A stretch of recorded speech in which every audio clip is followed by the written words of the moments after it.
요즘 청명한 하늘에 따스한 햇살까지 여름이 언제 간지도 모르게 가을이 성큼 다가왔습니다. 하지만 이런 아름다운 가을 풍경과는 어울리지 않게 가을만 되면 거리에 꾸리꾸리한 냄새를 풍기는 범인이 있습니다.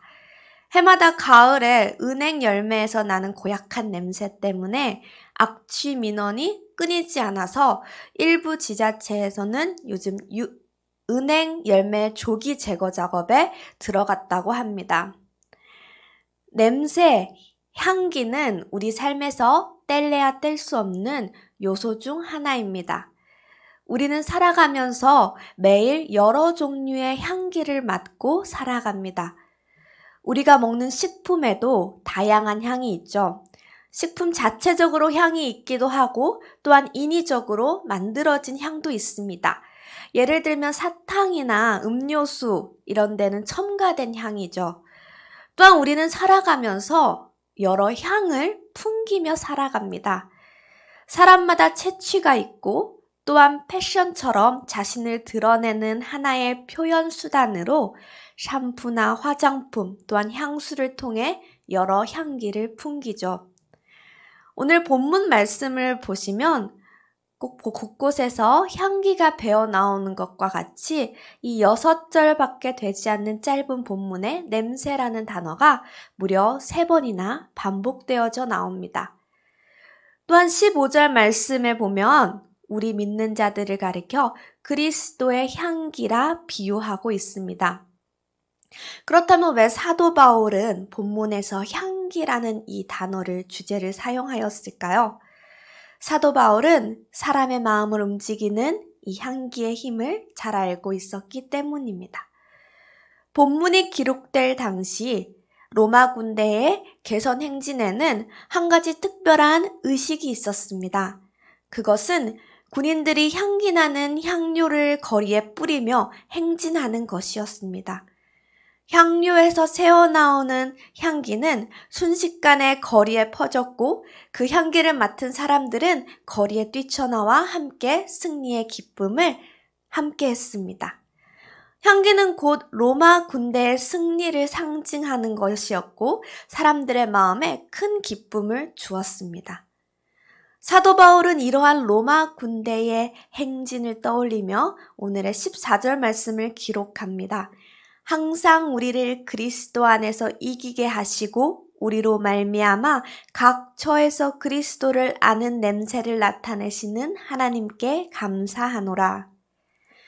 상반절에 항상 우리를 그리스도 안에서 이기게 하시고 라는 구절을 NIV 영어 성경에서는 하나님께서 우리를 승리의 행진 속으로 이끄시고 라고 번역합니다. 즉 그리스도 안에서 우리가 승리하는 것은 하나님께서 우리를 당신의 승리의 행진 속으로 이끄시는 것과 같고 그 승리의 주체는 하나님이시라는 것입니다. 여기서 우리는 신앙의 중요한 한 가지 원리를 발견할 수 있습니다.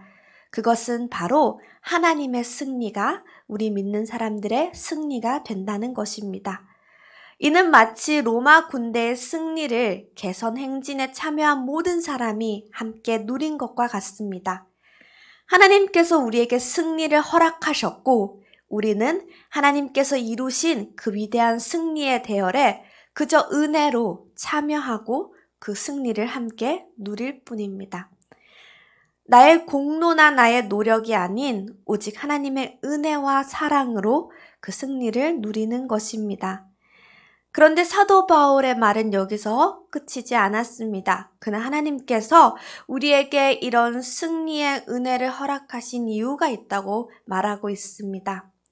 14절 말씀을 보시면 우리로 말미암아 각 처에서 그리스도를 아는 냄새를 나타내시는 하나님께 감사한다 라고 기록합니다. 이 NIV 영어 성경은 우리를 통해 그리스도를 아는 냄새가 모든 곳으로 퍼져나간다 라고 보다 더 직설적으로 표현하고 있습니다. 즉 우리의 삶에 허락하시는 하나님의 은혜를 보고 우리를 통해서 수많은 사람들이 그리스도를 알게 된다는 것입니다. 이는 마치 향기가 우리 눈에 보이지는 않지만 순식간에 사방으로 멀리 퍼져나가는 것과 같습니다.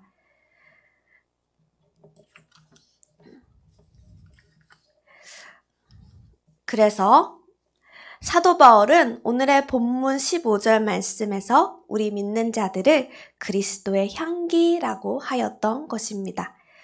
사실 우리 스스로는 향기를 풍긴다고 하기 어렵습니다.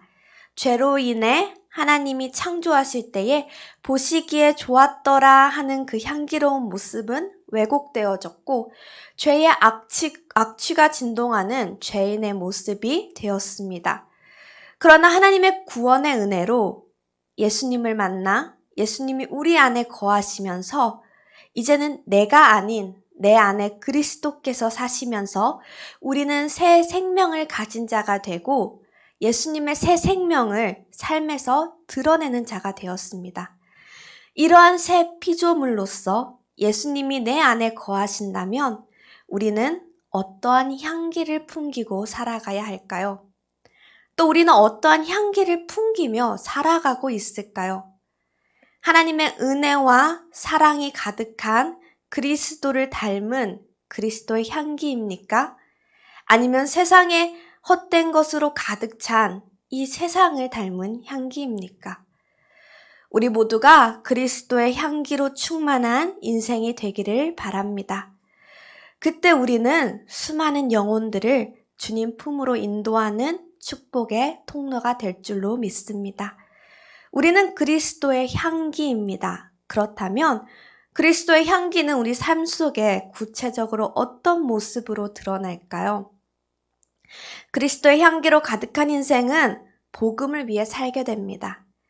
우리는 그리스도의 향기를 말하면 가장 먼저 어떤 생각을 하게 됩니까? 예수님 믿는 사람이 좀 더 착하게 살아서 그리스도 향기를 드러내야지. 안 믿는 사람보다는 정직하고 바르게 살고 조금은 손해를 보고 양보하는 그런 사람으로 사는 것을 그리스도의 향기를 나타낸다 생각하기 쉽습니다. 그러나 오늘 본문에서 그리스도의 향기란 예수 그리스도의 십자가의 도를 말하고 있습니다. 다른 말로 하면 복음을 말합니다.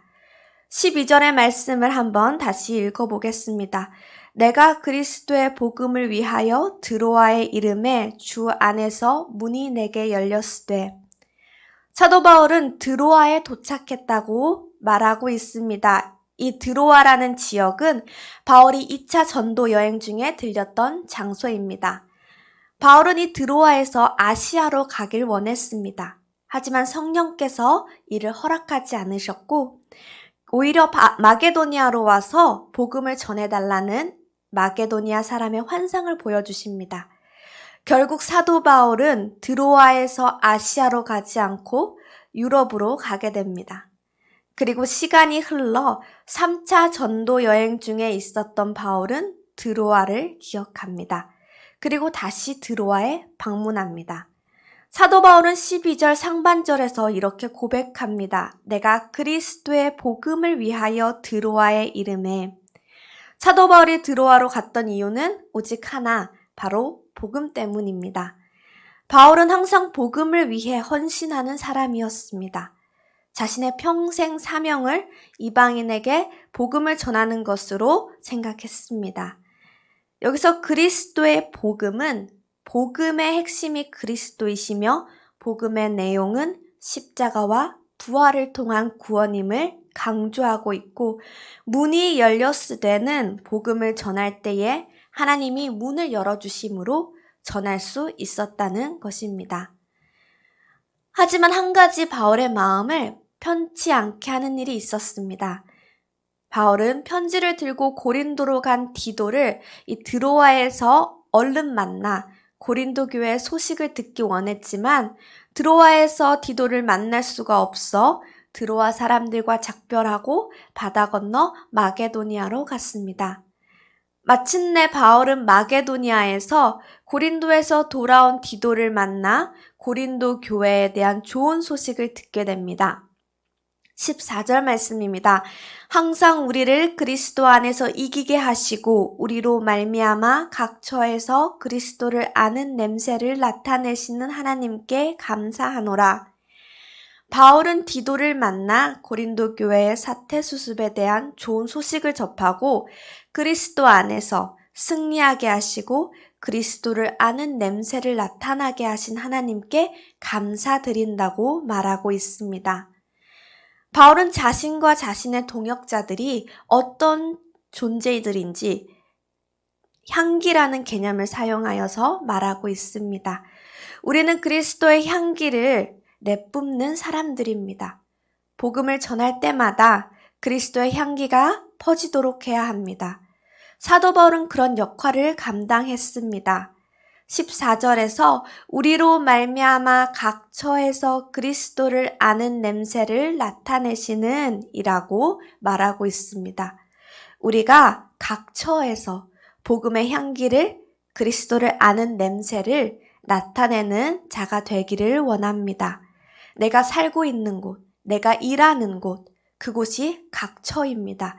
여러분의 가정, 직장, 동네, 그곳이 바로 그곳에서 예수의 향기를 나타내는 사람이 되기를 바랍니다. 우리 주변에는 아직도 구원받지 못한 사람들이 있습니다.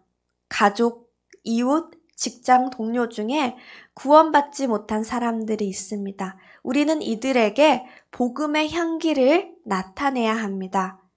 우리는 세상 사람들과는 다르게 행동해야 합니다. 그리스도인으로서 그리스도인답게 행동해야 합니다. 특별히 구원 얻을 자들에게, 복음을 전할 자들에게 우리가 그리스도의 향기를 나타나게 될 때 저들을 생명에 이르게 하는 촉매가 됩니다. 중요한 것은 우리를 통해서 그리스도의 향기가 드러나고 또 이것을 통해 다른 사람들이 죽음에서 생명으로 바뀌어지는 기적이 일어난다는 사실입니다. 이것이 바로 우리의 정체성입니다. 세상을 향해서, 우리 주위 사람들을 향해서 그리스도의 거룩한 향기가 되어 사람들이 그 향기를 통해 죽음에서 생명으로 부활의 기적을 경험한다는 것, 이것이 놀라운 우리의 정체성입니다. 이 일을 모두 감당할 수 있는 우리가 되기를 원합니다. 그리스도의 향기로 가득한 인생은 승리하는 삶을 살게 됩니다. 그리스도의 향기는 우리가 살아가는데 우리의 삶의 원동력이 됩니다. 그 향기로 우리가 날마다 독수리 같은 새 힘을 얻으며 살아갈 수가 있습니다. 그리스도의 향기는 우리의 삶을 승리로 이끌어줍니다. 하지만 조건이 있습니다. 우리가 먼저 그리스도 안에 있어야 합니다.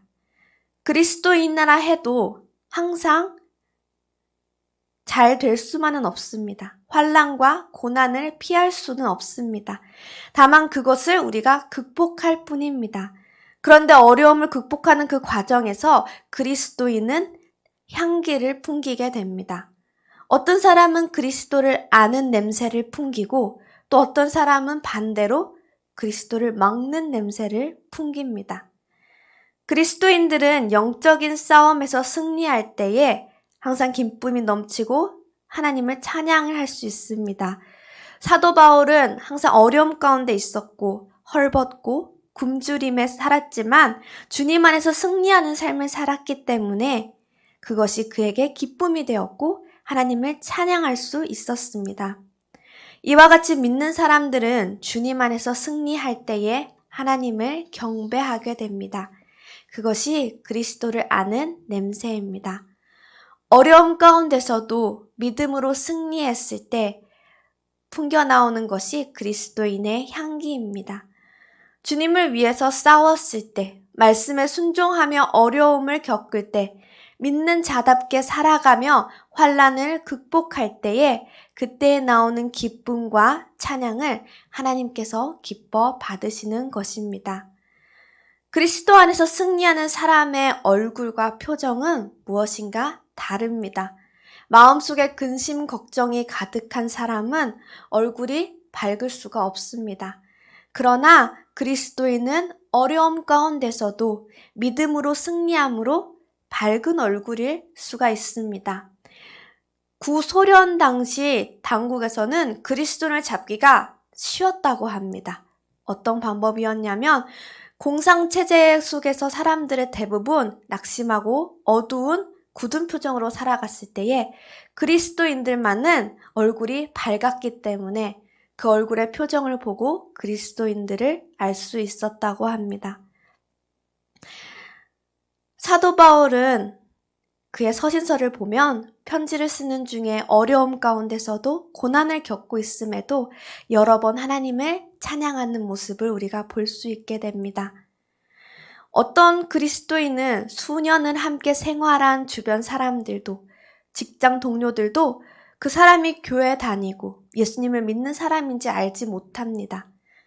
그것은 그가 승리의 삶을 살고 있지 않고 그리스도를 아는 냄새를 풍기고 있지 않기 때문입니다.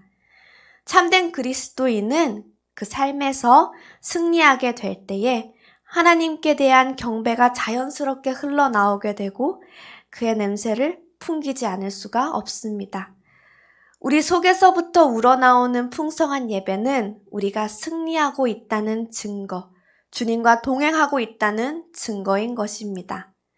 저와 여러분과 또 모든 그리스도인이 가는 곳에는 그리스도의 냄새가 퍼지도록 하는 분이 바로 하나님 되십니다. 내가 냄새를 피우려고 노력을 하는 것이 아닙니다. 내가 그리스도의 안에 거하면 자연스럽게 그리스도의 향기가 나는 것이고 이것 또한 하나님이 주도적으로 그렇게 하시는 것입니다. 이렇게 사도 바울은 자신의 생명이 다하는 순간까지 복음을 전했지만 결코 자신의 공로를 돌리지 않았습니다. 물론 우리도 주님과 복음을 위해 우리의 생명을 끝까지 드리는 것이 우리의 존재의 목적입니다. 그럼에도 이 일을 주도적으로 해가시는 분은 하나님이시고 우리는 하나님의 그 인도하심에 순종하면 됩니다. 그리스도인은 결코 자신의 힘으로 살아가는 것이 아니라 그리스도의 힘으로 살아갑니다. 자동차를 사서 에너지원을 공급하지 않고 그것을 자신의 힘으로 밀고 다니는 사람, 그 사람이 바로 그리스도인이라 하면서 내 힘으로 살아가는 사람입니다. 자동차는 가솔린이든 가스든 전기든 에너지원이 있어야 움직입니다. 마찬가지로 우리 그리스도인은 하나님의 힘으로 살아가는 사람들입니다. 우리가 우리의 힘으로 움직일 때에 인간의 악취만 날 것입니다. 그러나 그리스도 안에 있을 때 그리스도의 성품이 우리를 통해서 드러나고 그때 그리스도를 아는 냄새를 자연스럽게 드러나게 됩니다. 그리스도의 향기로 가득한 인생은 하나님의 말씀에 순전한 마음을 품게 됩니다. 17절의 말씀입니다. 우리는 수많은 사람들처럼 하나님의 말씀을 혼잡하게 하지 아니하고 곧 순전함으로 하나님께 받은 것 같이 하나님 앞에서와 그리스도 안에서 말하노라. 바울은 하나님의 말씀을 혼잡게 하고 있는 것에 대해 고린도에 있는 자신의 반대자들을 여기서 간접적으로 비난하고 있습니다. 당시 고린도 교회는 거짓 교사들이 많이 있었습니다. 그들은 율법주의와 헬라 철학으로 성경을 왜곡하고 혼잡하게 했습니다. 그래서 바울은 그들을 경계하며 고린도 교인들을 향해 하나님의 말씀에 순전하라고 이야기하고 있는 것입니다. 사도 바울은 복음을 전할 때에 혼잡하게 하지 아니하고 복음 그 자체를 전하였습니다. 그것은 하나님의 말씀과 다른 것을 섞지 아니했다는 것을 의미합니다. 당시에는 복음을 유행하는 온갖 지식으로 변질시켜 잘못 전하는 거짓 교사들이 많았고 바울을 대적하던 유대주의자들이 많이 있었습니다. 이들은 자신의 욕심을 채우기 위해 복음을 변질시켜 전하였습니다. 그 결과 영혼을 상하게 하고 망하게 하는 것이었습니다. 사실 혼합한다는 것 자체가 나쁜 것은 아닐 수 있습니다. 더 좋은 색을 만들기 위해 우리는 색을 혼합하기도 하고 또한 더 좋은 맛을 내기 위해서 여러 재료들을 혼합하기도 합니다. 이것은 새로운 것으로 변화되는 것입니다. 하지만 여기 말씀에 혼잡하게 하는 것은 새롭게 변화시키는 개념이 아니 변질시키는 개념입니다. 변화시키는 것과 변질시키는 것은 전혀 다른 문제입니다. 음식이 변질이 되면 상하게 됩니다. 그 냄새를 맡아보면 이게 변질된 것인지 바로 알 수가 있습니다. 변화된 것은 좋은 향을 낼 수 있지만 변질된 것은 썩은 냄새가 나기 마련입니다. 그러므로 좋은 향기를 유지하기 위해 변화는 필요하지만 변질은 안 된다는 사실을 우리는 잊지 말아야 합니다. 그리스도 안에 있으면 좋은 향기가 납니다. 그런데 그리스도의 안에 있는 것처럼 말씀을 혼잡하게 하면 썩은 냄새가 납니다. 대부분의 이단들이 그렇습니다. 그리스도 안에 있는 것처럼 말하고 또 그런 것처럼 행동하지만 하나님의 말씀에 자신들의 생각을 혼잡케 합니다. 그래서 냄새가 나기 마련입니다. 사도 바울은 그들과 같이 하나님의 말씀을 혼잡하게 하지 아니하고 순전함으로 전하였다고 하고 있습니다. 순전하다 라는 말은 불순하지 않다는 뜻입니다. 진짜이면 거짓이 섞이지 않았다는 말입니다. 그러므로 사도 바울은 언제나 겸허한 마음으로 그리스도의 증인과 종으로서의 자세를 견지했으며 그의 복음 전도에도 결코 사심을, 자기 생각을 개입시키지 않았습니다. 이와 같은 복음 증거 자세가 모든 시대에 있어서 복음 증거자들이 따라야 할 자세입니다. 이런 순수한 자세만이 명예와 이익 때문에 발생하는 교회 분열을 막을 수가 있습니다. 하나님께서 내게 주신 말씀이 있습니까? 그렇다면 그 말씀을 순전함으로 붙드시길 바랍니다. 잘 이해가 되지 않고 의심이 되더라도 그 말씀을 정말 어린아이처럼 믿고 온전히 붙들고 순종할 수 있기를 간절히 소망합니다. 그때 하나님께서 내게 주신 그 말씀을 통해 하나님의 놀라운 구원의 역사를 이뤄가실 줄로 믿습니다. 1980년도 노벨 평화상을 수상한 마더 테레사 수녀는 33년간 자비 선교단을 이끌고 인도, 캘커타, 탄자니아, 요르단에서 버림받은 병자들, 배고픈 자들, 아이들을 돌보았습니다. 문맹들을 위하여 학교를 세워 7,500여 명의 어린이를 졸업시켰고 또 진료소를 지어서 수십만 명의 환자를 돌보았으며 여러 나병 치료소를 만들어 4,700명의 문둥병자들을 돌보았고 또 많은 고아원을 지어서 여러 고아를 기르며 의지할 곳 없이 죽기를 기다리는 많은 사람들을 위해 숙소를 지었습니다. 그리고 그들을 돌보았습니다. 작은 체구에 연약한 한 여성이 이 엄청난 일을 해냈습니다. 노벨상을 받게 됐다는 이 결정의 소식을 전해들은 테레사 수녀는 이렇게 말했습니다. 이 상은 나 개인에게 주어진 것이 아닌 나와 함께 일해온 많은 동료와 봉사자에게 주어진 줄 압니다. 나는 그저 예수님을 따르는 사람으로서 예수님이 인류를 위하여 자기를 내어주신 것처럼 보잘것없는 나의 시간과 정성을 이웃을 위해 내어준 것 뿐입니다. 바로 예수님의 마음과 정신으로 이 일을 한 것이죠. 테레사 수녀의 모습은 예수님의 향기가 되어 많은 사람에게 큰 영향력을 끼쳤습니다. 우리에게 그리스도의 향기가 나게 하려면 우리가 그리스도와 함께 있어야 합니다. 항상 예수님을 생각하고 묵상하면 우리에게서 그리스도의 향기가 나게 됩니다. 그러나 우리의 심령이 세상에 빠져 있고 사장에 빠져 있으면 그리스도의 향기가 날 수 없습니다. 세상 정욕에 집착하고 세상 욕망에 사로잡혀 있고 세상살이에만 몰두하다 보면 그리스도의 향기가 날 수 없습니다. 내 안에 무엇이 있는가에 따라서 그 향기가 달라지는 것입니다. 예수님과 함께 동행하고 함께 거하는 사람은 예수님의 향기를 풍기게 됩니다. 하나님께서 우리 모두가 향기로운 그리스도인으로 살기를 원하십니다. 죄악으로 인해 악취가 풍기는 이 세상 속에서 예수님의 향기를 바라기를 원하십니다. 향기는 우리의 눈에 보이지는 않습니다. 우리의 귀에 들리지도 않습니다. 우리 손에 잡을 수도 없습니다.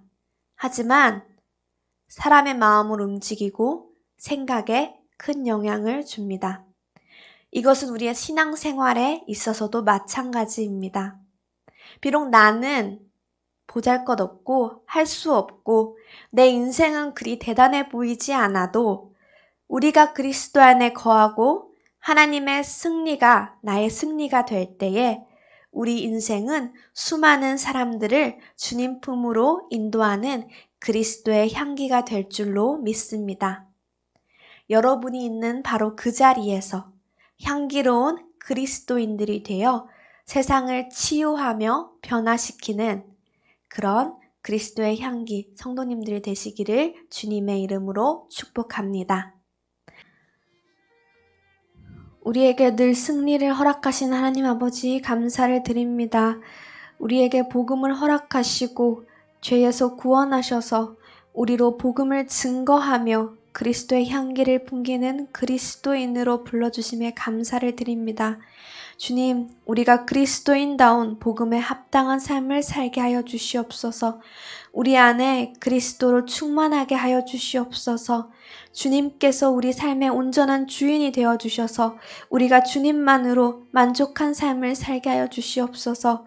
우리의 삶이 주님의 모습을 닮아 그리스도의 향기를 전하는 아름다운 삶이 되게 하여 주시옵소서. 그래서 우리를 통하여서 구원의 역사가 일어나고 생명의 복음이 전해지게 하여 주시옵소서. 주님, 교회와 나라를 위해 기도합니다. 한국교회가 그리스도의 향기를 풍기는 교회들 되게 하시고 세상에 그리스도를 나타내는 교회 되게 하여 주시옵소서. 세상의 빛과 소금의 역할을 감당하지 못함을 회개하며 기도로 주님 앞에 나아가는 교회들 되게 하여 주시옵소서. 11월에 있을 다니엘 기도회를 통하여서 한국교회가 하나 되게 하시고 말씀과 기도로 주님 앞에 나아가기를 원합니다. 준비 과정과 강사들과 환경을 주님께서 친히 주관하여 주시고 많은 교회들이 뜻을 정하여 기도로 힘쓰는 다니엘 기도회 되게 하여 주시옵소서. 주님, 이 나라를 긍휼히 여기시고 회복시켜 주시기를 원합니다.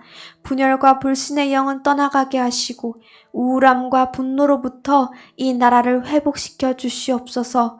우리나라가 주님께로 돌이켜 다시 한번 부흥이 있게 하시고 복음에 쓰임받는 나라 되게 하여 주시옵소서.